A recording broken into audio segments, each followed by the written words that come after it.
السلام علیکم، welcome back to my YouTube channel. Sri Lanka نے شدید معاشی بحران اور غیر ملکی قرضوں کا حجم 51 ارب ڈالر ہونے کے بعد ملک دیوالیہ ہونے کا اعلان کر دیا ہے، جس کے بعد حکومت نے غذائی اشیاء اور ایندھن کی درآمدی ادائیگی ممکن بنانے کے لیے بیرون ملک اپنے شہریوں سے زیادہ ترسیلات زر بھیجنے کی اپیل کی ہے۔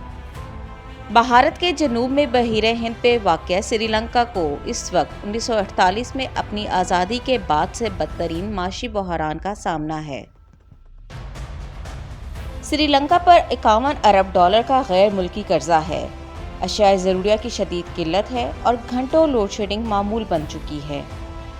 اس معاشی بحران کے باعث حکومت کو عوام کے احتجاج اور غم و غصے کا بھی سامنا ہے۔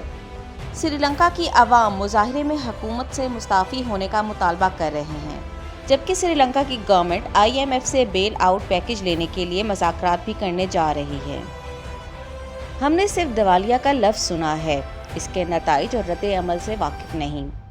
کیسے ایک ملک 49 دنوں میں مکمل دیوالیہ ہو گیا؟ آئیے اس پر ایک نظر ڈال لیتے ہیں۔ فروری 2022 میں سری لنکا کو پہلے خوفناک ایشو کا سامنا کرنا پڑا۔ کولمبو پورٹ پر آئل کیریئر 40,000 ٹن فیول لے کر پہنچا۔ بینک آف سیلون نے پیٹرول کی پیمنٹ کرنی تھی، لیکن بینک کے پاس ڈالر ختم ہو گئے تھے۔ وزیر خزانہ سے رابطہ کیا گیا۔ وزیر خزانہ نے اسٹیٹ بینک سے بات کی، لیکن اس وقت بینک کے پاس صرف 2 ارب 30 کروڑ ڈالر تھے اور وہ بھی کرنسی کی شکل میں نہیں تھے، لہٰذا سری لنکا پیٹرول نہ خرید سکا اور جہاز پیٹرول سمیت انڈیا روانہ ہو گیا۔ یہاں سے سری لنکا میں اکنامک کرائسس کا آغاز ہوا اور پھر دیکھتے ہی دیکھتے 49 دنوں میں ملک مکمل دیوالیہ ہو گیا اور سری لنکا نے 21 اپریل 2022 کو خود کو دیوالیہ ڈکلیئر کر دیا۔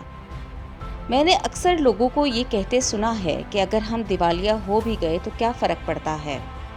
سری لنکا میں بھی ایسے ہی لاکھوں لوگ تھے جو حکومت کو یہی کہتے تھے کہ اگر ہم دیوالیہ ہو گئے تو کیا فرق پڑے گا۔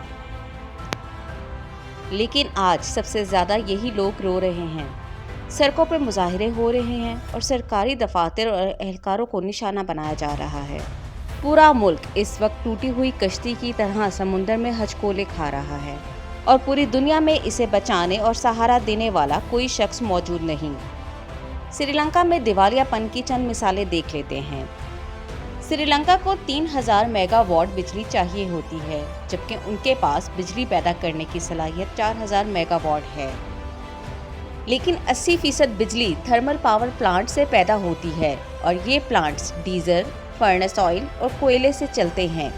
ان کے لیے ڈالرز چاہیے اور سری لنکا کے پاس ڈالرز نہیں ہیں، لہٰذا پاور پلانٹس بند ہیں اور نتیجتاً ملک میں روزانہ 7.5 گھنٹے لوڈ شیڈنگ ہوتی ہے، صبح 8 بجے سے 1 بجے تک اور شام 6 سے 8:30 بجے تک پورے ملک میں بجلی بند ہوتی ہے۔ لوڈ شیڈنگ کی وجہ سے ٹیلی ویژن، موبائل فون سروس، دفاتر، اسکول، ہسپتال، ریسٹورنٹ، چائے خانے اور ہوٹل بند ہو جاتے ہیں۔ یہاں تک کہ جنریٹر چلانے کے لیے گیس، کوئلے اور پیٹرول موجود نہیں۔ بجلی کی بندش کی وجہ سے ٹیوب ویلز نہیں چلتے، جس کی وجہ سے پورے ملک کو پانی کی قلت کا سامنا ہے۔ پیٹرول کی عدم دستیابی کی وجہ سے پبلک ٹرانسپورٹ بھی بند ہو چکی ہے اور ریل سروس بھی متاثر ہے۔ اسکول، یونیورسٹیاں بند ہیں اور ایجوکیشن بورڈ نے تمام پیپرز کینسل کر دیے ہیں کیونکہ ان کے پاس پیپر چھپوانے کے لیے کاغذ موجود نہیں۔ سری لنکا کی ایکسپورٹس کا 52% ٹیکسٹائل اور گارمنٹس پر مشتمل ہے۔ GDP میں چائے کی ایکسپورٹ کا والیوم 17% تھا، جبکہ باقی 31% آمدنی مثالوں، قیمتی پتھروں، کوکونٹ، ربڑ، فش اور سیاحت سے آتی تھی۔ تیل کی بندش، لوڈ شیڈنگ اور ڈیفالٹ کی وجہ سے ٹیکسٹائل انڈسٹری اور چائے سمیت ساری ایکسپورٹ رک گئی ہے، فلائٹس بند ہو گئی ہیں، سیاحت کی انڈسٹری بھی دم توڑ گئی ہے۔ پاکستان کی طرح سری لنکا کے بھی مالیاتی ذخائر کا بڑا سورس تاریخ وطن ہے۔ ملک کے معاشی حالات خراب ہوتے ہی دوسرے ممالک میں مقیم سری لنکن نے اپنی رقم بھجوانا بند کر دی۔ بیرونی ریمیٹنسز بند ہونے کی وجہ سے ملک میں معاشی بحران بڑھتا چلا گیا۔ اب اس سوال کی طرف آ جاتے ہیں کہ آخر سری لنکا ان حالات تک کیسے پہنچا۔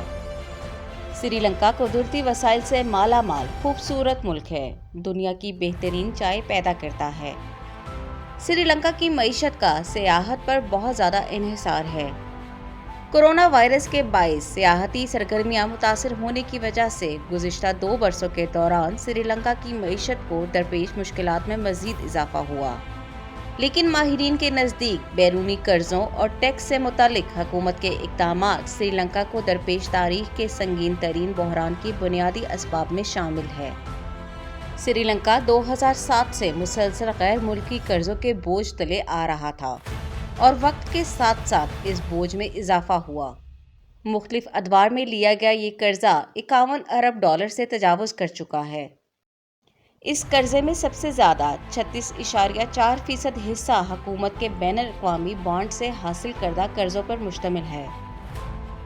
ان غیر ملکی قرضوں میں 14% سے زائد ایشیائی ترقیاتی بینک سے لیا گیا ہے، جو 4,500 ارب ڈالر سے زائد ہے۔ ان میں جاپان اور چائنا دونوں کے الگ الگ 3.5 ارب ڈالر سے زائد بھی واجب الادا ہیں۔ اس کے علاوہ بھارت اور عالمی بینک، اقوام متحدہ سمیت دیگر بین الاقوامی مالیاتی اداروں کے قرضے بھی شامل ہیں۔ سری لنکا کے قرضے جی ڈی پی کا 119% ہو گئے تھے اور ساتھ ہی 20% قرضوں کی قسطوں کی ادائیگی کے لیے مزید قرضہ لینے پر مجبور ہو گئے تھے۔ سری لنکا کا بجٹ اور تجارتی خسارہ بھی بڑھ گیا، یعنی جتنا بجٹ بناتے تھے یہ اس سے زیادہ خرچ کر دیتے تھے اور انہیں جتنی آمدنی برآمدات سے ہوتی تھی اس سے زیادہ رقم درآمدات پر خرچ کر دیتے تھے۔ سری لنکا میں معاشی بحران کی ایک اہم وجہ یہ بھی تھی کہ وہاں کے حکومتی اداروں میں 500 سے زائد ایسے سفید ہاتھی تھے جن پر بجٹ کا 20% حصہ خرچ ہو جاتا تھا اور یہاں میرٹ کی بجائے سیاسی بھرتیاں ہوتی تھیں۔ سری لنکا میں تعلیمی نظام کافی اچھا ہے، لیکن وہاں عملی تعلیم نہ ہونے کے برابر ہے۔ لوگ ڈگری ہولڈرز ہیں مگر ان کے پاس کوئی ہنر نہیں۔ ہر شخص نوکری کے لیے درخواست جیب میں ڈال کر پھر رہا تھا اور اس کا نتیجہ ڈیفالٹ کی صورت میں نکلا۔ سری لنکا مسلسل 26 سال تک خانہ جنگی کا شکار رہا۔ تامل ٹائیگرز نے 1983 میں جنگ شروع کی اور یہ 2009 تک مسلسل لڑتے رہے۔ تامل ٹائیگرز تو چلے گئے پر جاتے جاتے ملک کا سب کچھ لے گئے۔